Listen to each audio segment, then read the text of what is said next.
They really are dropping like flies. It's like one after another, after another, after another. I mean, there's a total implosion going on at NBC News. I expect ABC is next, to be followed by CBS.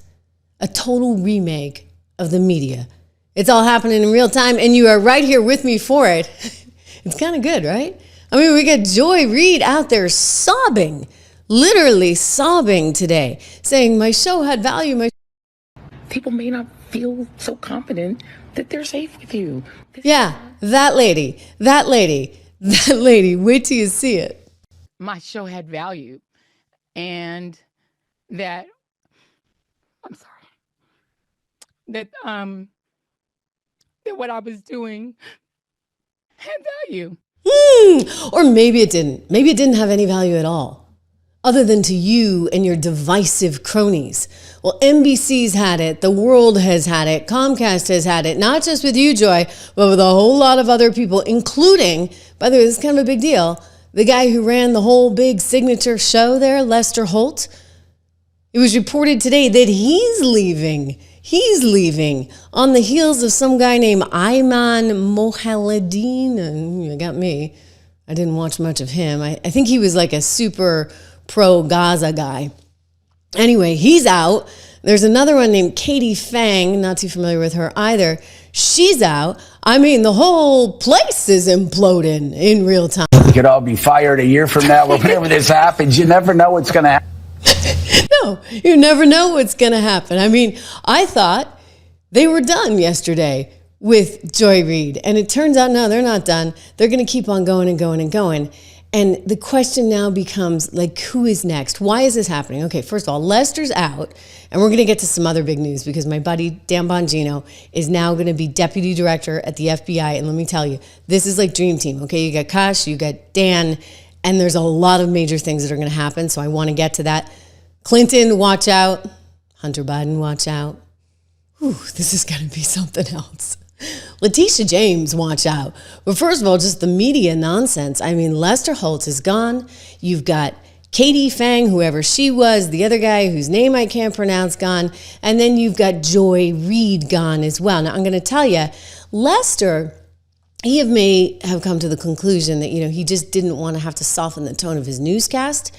But he was kind of just a prompter reader, let's face it. The NBC Nightly News, it's a very different product than, say, the opinionated shows that you get on cable. The problem with the opinionated shows on cable is they've gotten, well, a little too opinionated in a very dangerous, super aggressive way. Yesterday I said something, and one of you guys had a comment that I thought was super interesting. Spirit-filled, by the way, thank you for your generosity. I'm going to get to that in a second. But one of you guys had a comment because I talked about how irresponsible her reporting, if you want to call it, just say commentary, Joy Reid's commentary was.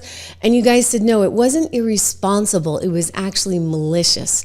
And I think that's actually the right way to talk about it. It was malicious reporting designed to increase hate. I mean, you have only to go back to what she was saying about how she's done with white women. I mean, come on, lady. Hey, I just want to give some free advice to the white progressives, particularly white progressive women who may be thinking about marching against the Trump victory, maybe putting back on the P-word hats and doing that thing. I would just say probably don't send any of those invites to any black women you know. I'm just going to tell you right now, they're not coming. I'm pretty sure black women have resigned from the Save America Coalition, Save Democracy Coalition, and definitely the Save the Democratic Party Coalition. I think that's probably not happening. I would just keep those invites maybe among your own friends because I don't think they're coming. But yeah, I think black women are now on the Save Black Women. It's stuff like this that I think really did her in. That combined with, telling everybody not to go to Thanksgiving if you had any family members that voted for Trump. I mean, come on, Comcast is a publicly traded company and they're trying to spin off MSNBC and get some little inkling of value out of the thing. And you got crazy people like people may not feel so confident that they're safe with you. This is not crazy. This is legitimate feelings of fear of you and a feeling that you might not be someone they could trust. Oh, okay. Yeah, this came back to haunt her. But this one was quite something. She was actually trying to threaten other black people. If you don't vote for Kamala Harris, then, Joy Reid's disowning you, basically. Given the just stratospheric entrance of Vice President Kamala Harris into the presidential campaign, and she has now secured enough delegates to become the nominee, you're going to look real crazy being on the other side of that line, particularly as a person of color, but really as anyone who claims to have any connection to the culture. You're going to look real weird and real lonely on that side. Oh, I wonder who's so weird and lonely now, shall we say. Okay, so this is good, you guys. Joy Reid, absolutely sobbing. Joy Reid crying her little eyes out because Joy Reid is so upset that she has lost her little platform that, by the way, nobody watched. They had like 53,000 viewers a night in the demo tuning in. I think we get more than that over here. Reminder, subscribe, share, like, all that good stuff. But I got to play for you Joy Reid having this total meltdown. She's crying her eyes out because she's like, I can't believe this has happened, right? I just can't believe that I am out of a job. And then my thing had value. It was so important what I was doing. In your head, girl, in your head. My show had value. And that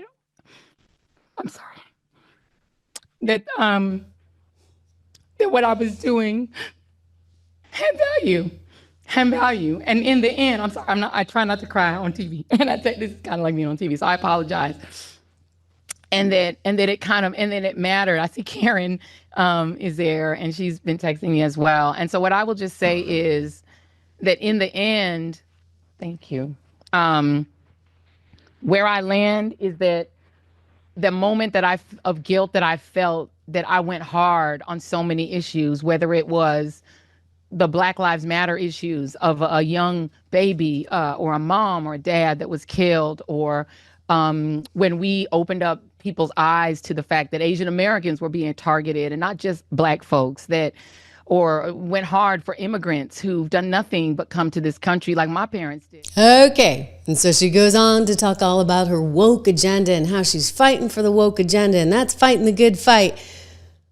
Now, let me just say that this woman was actually really vindictive, and yes, to use the words of one of our viewers yesterday, malicious in how she covered now President Trump during the election. This was a clip just moments before people were going to the voting booths. And we begin our final sprint, having arrived at that point in the election season where basically we on this side of the TV screen have said all we can. We've laid out the stakes in this crucial election, where one side stands for freedom while the other meets the textbook definition of fascism, namely a far-right dictatorial regime like Hitler's Germany or Franco's Spain or Mussolini's Italy, but also white-ruled South Africa before Mandela and the black majority took control, or Vladimir Putin's Russia, Viktor Orban's Hungary, or Nicolas Maduro in Venezuela today, that suppresses the rights of women and minorities, uses the military to execute the whims of a strongman dictator, and controls and suppresses the press, education, the arts, rewrites history to suit a favored and dominant racial class, and foments extravagant corruption in order to enrich the dictator and his friends.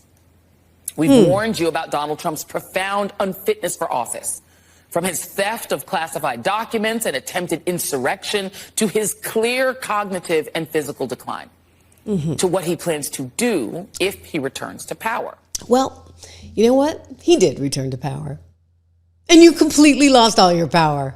How's that for sweet justice? Oh my gosh, this woman, unbelievable, unbelievable. I mean, and by the way, I got more for you. Because the night of the election, you should have seen Rachel Maddow You should have seen Joy Reid. You should have seen all of them. We're going to play it, okay? We have to play it because MSNBC, they're not done. They got to go after more people because you got to clean house and actually fix this thing for real. I want to say hello, Mr. Morrison. Welcome. He's a new team member here on the Trish Regan Show. We appreciate you joining that little team. We occasionally, we do little things that are just for team members, so you get access to all that good stuff.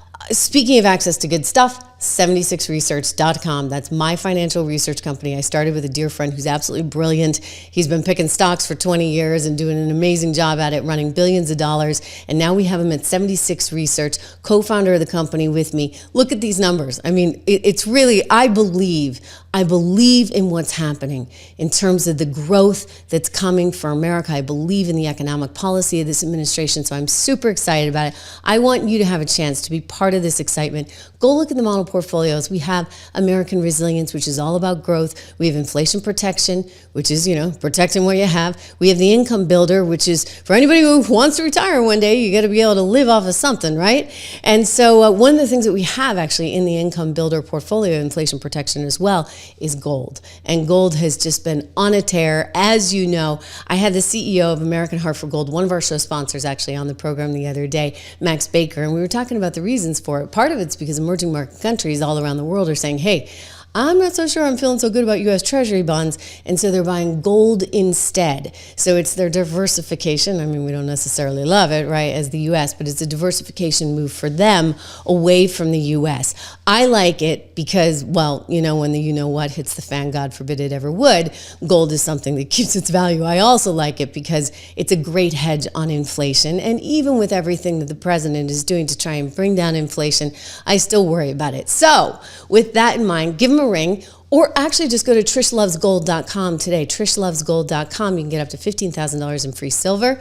Like my silver dress, right? 15,000. Maybe Elon will give me a trip to Mars with this outfit, shall we say. It's kind of futuristic, right?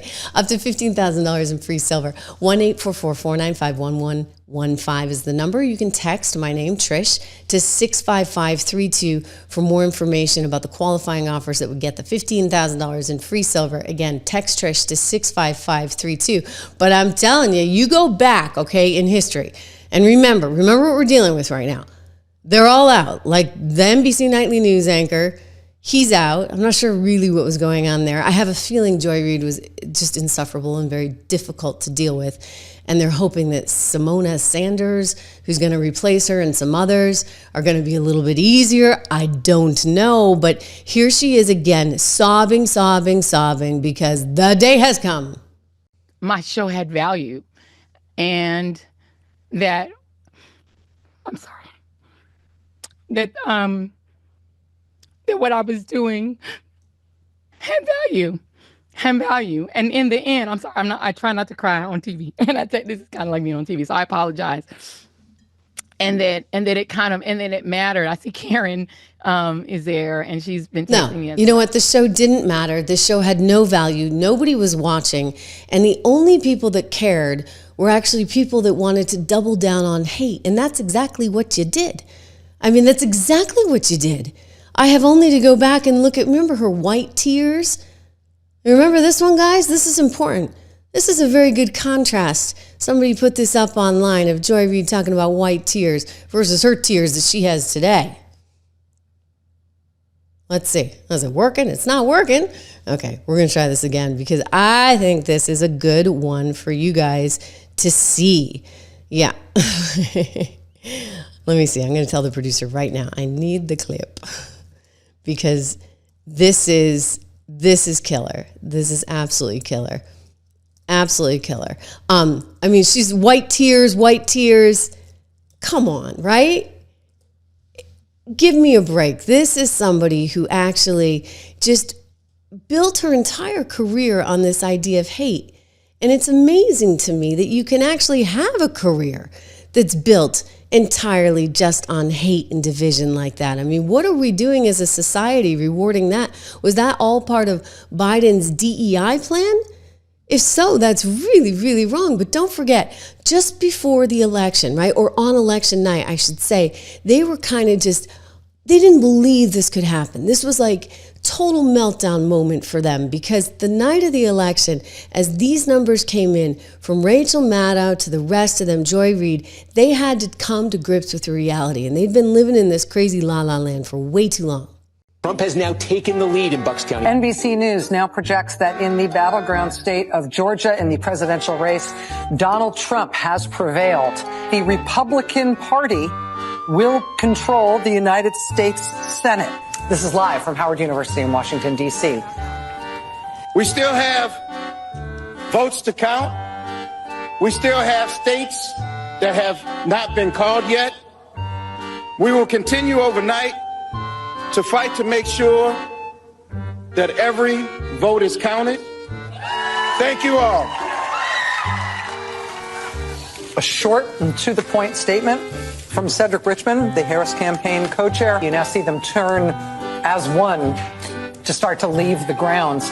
The evening was getting increasingly somber as people realized what this map is looking like. They turned off the TV set and just piped up the music because the room was starting to get increasingly somber. You know, we always knew it was going to be down to the blue wall, and the blue wall is still uncalled at this point. But it sounds like the Harris campaign is sort of keeping things tight in terms of whether or not they're going to string people along into thinking this is going to happen. What they went to that venue tonight hoping to see and witness was a historic election of Kamala Harris to the presidency, was the end of the Trump era as they knew it. And so we don't know the outcome yet, but that is not what they are receiving, and they are being told to go home and wait till tomorrow. And nothing that was true yesterday about how flawlessly this campaign was run is not true now. I mean, this really was an historic, flawlessly run campaign. She had Queen Latifah never endorses anyone. She came out and endorsed. You know, I mean, she had every prominent celebrity voice. She had the Swifties. She had the Beehive. Like, you could not have run a better campaign in Western Europe. And in the Sorry, I'm still getting over a cold, so I have to be careful about laughing too hard. But I'm sorry, that was really funny. She's saying, oh, what a brilliant campaign. Well, you know, if it was such a well-run campaign, let me just tell you, you would have won. But it was a terrible campaign. And I'm sorry, Queen Latifah, her endorsement means zilch to the rest of America, because Queen Latifah doesn't live in real America. Queen Latifah isn't worried about the price of eggs. In fact, the more that campaign doubled down on their woke Hollywood celebrities, from Queen Latifah to Beyonce to Oprah, who, by the way, was paid, according to the New York Times, $2 million to sit down and do that interview that nobody watched on YouTube with Kamala Harris. I mean, that's wild. But you know, why were they so invested? You've got to ask them, by the way. Dan Bongino, Kash Patel, they're going to get to the bottom of this. Elon is already looking at all of this. He's figured out that USAID was actually selling a pro-Biden, pro-woke, insane agenda. I mean, the trans stuff alone, it's really bonkers. But anyway, they were spending hordes of money to the tune of $50 million to the New York Times, $8.2 million going to Politico. And before somebody says, oh, that's fake news. No, it's not fake news. You know why? Politico came up with a $10,000 a year subscription that they would give to government employees. Nobody needs a $10,000 a year Politico subscription. I mean, maybe a Bloomberg terminal subscription. Definitely not a Politico one. That was what you call a pass-through, okay? So they can wink, wink, nod, nod. Nobody uses the thing, but they can collect $8.2 million off of the whole shebang. Listen, David Sachs is all over this. He's our new crypto czar. I've played this soundbite for you guys before, but I want you to hear it again because it's really well said. It's nuts. I mean, even the BBC, 8% of their income was coming from good old USAID. Okay, so we knew the U.S. government runs a $2 trillion deficit every year. We're in debt almost $40 trillion. And we also knew that anytime anyone tries to cut anything in Washington, the whole city screams bloody murder. Okay, so the question is just why? Well, now we know. The money is all going to them. It's like round tripping to them.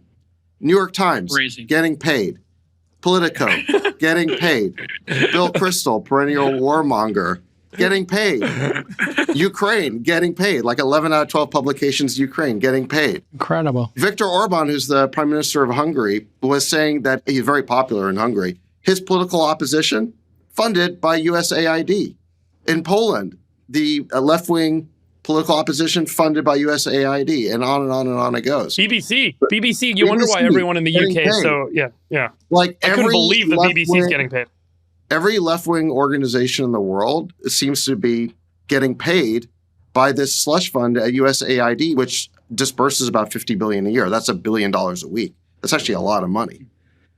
And so it makes you wonder. The left in general tries to portray itself as a movement of the people, that it's grassroots. This is the exact opposite. This is AstroTurf. This is basically money coming from the top down out of Washington to fund all of these groups, maybe not even in the United States, like all over the world. So it makes you wonder, what is the real level of local support for these left-wing policies all over the world?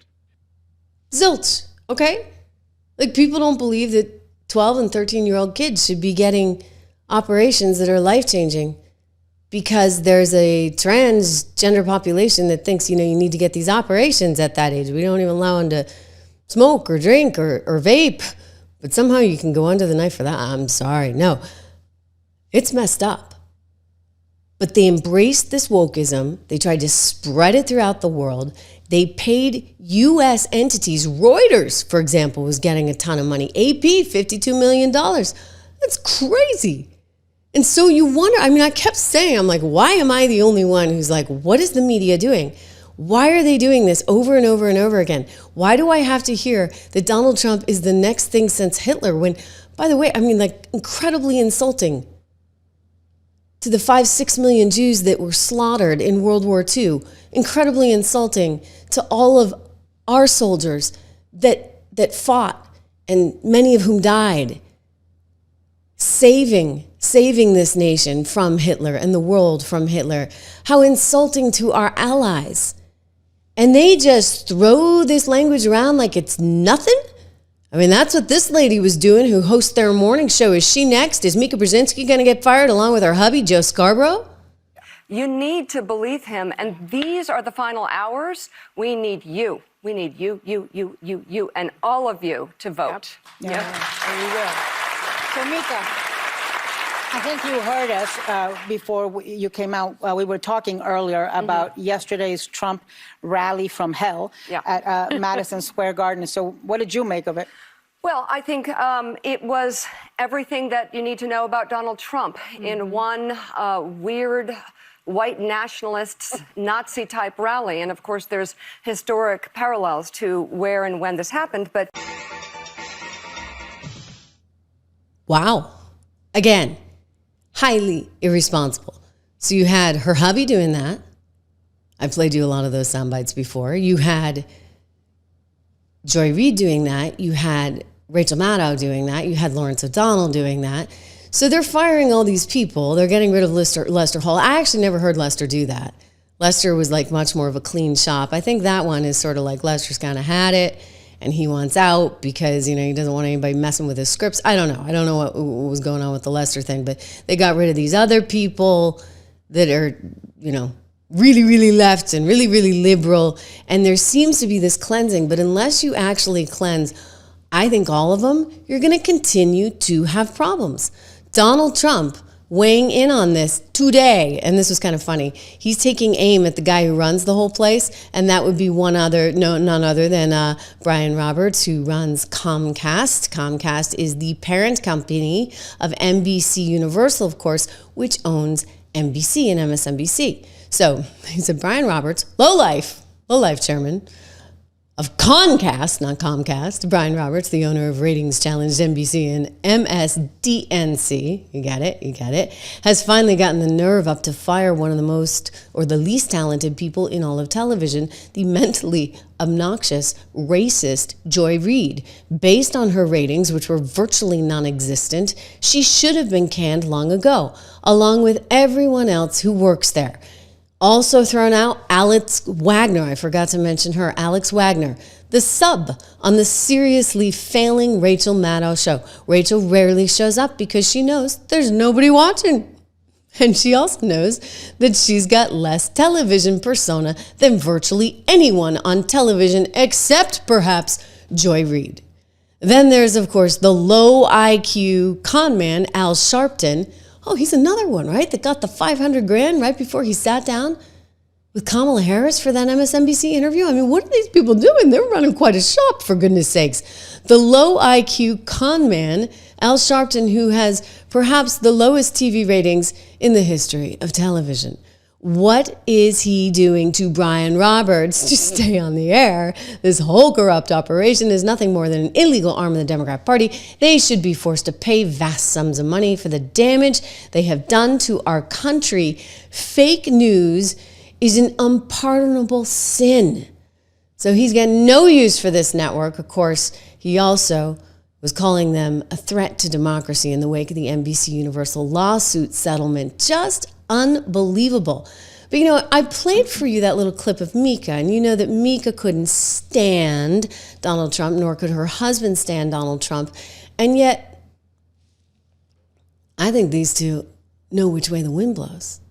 I mean, while Joy's doubling down and telling everybody not to go to Thanksgiving dinner, look what they ran off and did.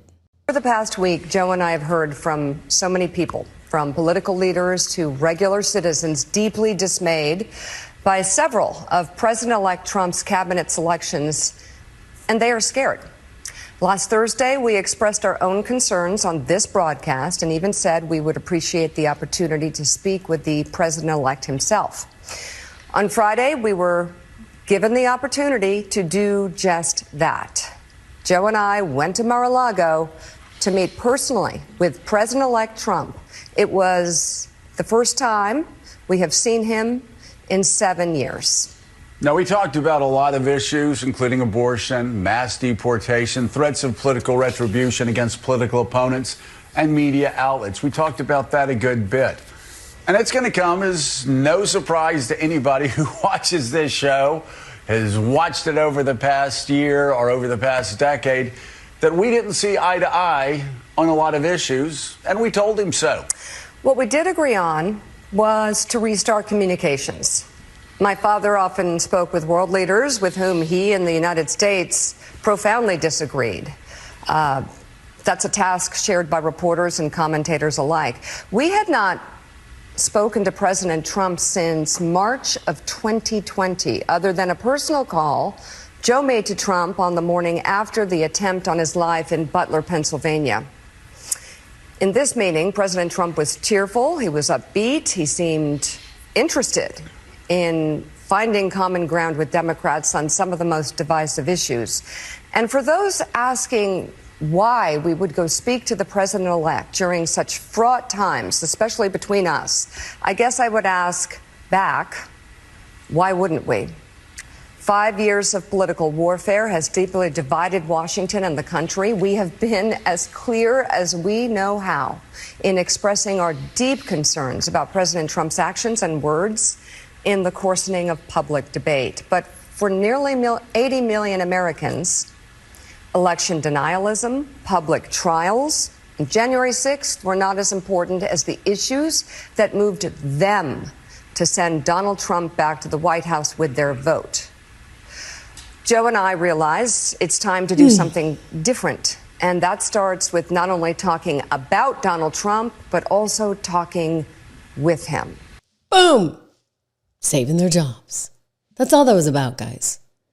So, like, I don't know, they were getting USAID money or what was going on before, because they sounded like crazy people about the World War II stuff, and he's Mussolini, and he's Hitler, and he's this, and he's that. And I played this one clip. I won't do it again because, you know, we don't need to see any more of these rather self-important individuals. But Joe Scarborough was like wild, okay? He's absolutely wild. And then he's the same guy who was trying to tell you, best Biden I've ever seen, give me a break. So they were singing some song and dance, not to be trusted. Clearly, these are people that cannot be trusted, because what did they do? As soon as Trump wins, they're trying to save their tails, so they hightail it down to Mar-a-Lago. And, you know, Trump's a nice guy, and he's willing to talk to them, whatever. But, like, come on. First of all, they've alienated their audience, because their audience is like, wait a second, where are you? What are you doing? Why would you do something like that? Just look at the ratings. I mean, for God's sakes, they're plummeting. I mean, Morning Joe down 40%, Joy Reid down 55%. So yes, I would think that Morning Joe would definitely be in jeopardy, except for the fact that you got a couple of corporate players there who know how this game is played. And they are going to do whatever they have to do to survive because they are survivalists. And he's a politician and she's her own kind of politician. I mean, after all, she married the boss, right? Come on. I mean, let's be realistic here. Those two are going to manage to keep their jobs. Everybody else, I'm not so sure of.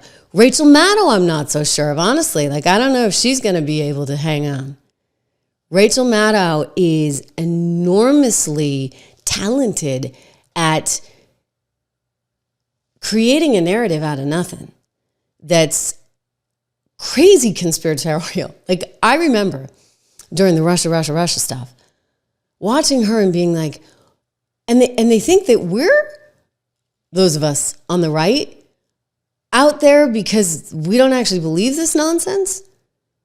And she's like, night after night after night, bated breath. Oh my gosh. And remember Trump's taxes? She was going to get her hands on Trump's taxes. I mean, she was trying to create this, this sort of dialogue with the viewer that would make them have to come back because she was going to have these little drips and drabs of a crazy story. So I will give her this. She's talented. Okay. She's talented at what she does. She's a talented conspiratorial con artist. All right, that's Rachel Maddow. She's not delivering the news. She's delivering some kind of conspiracy.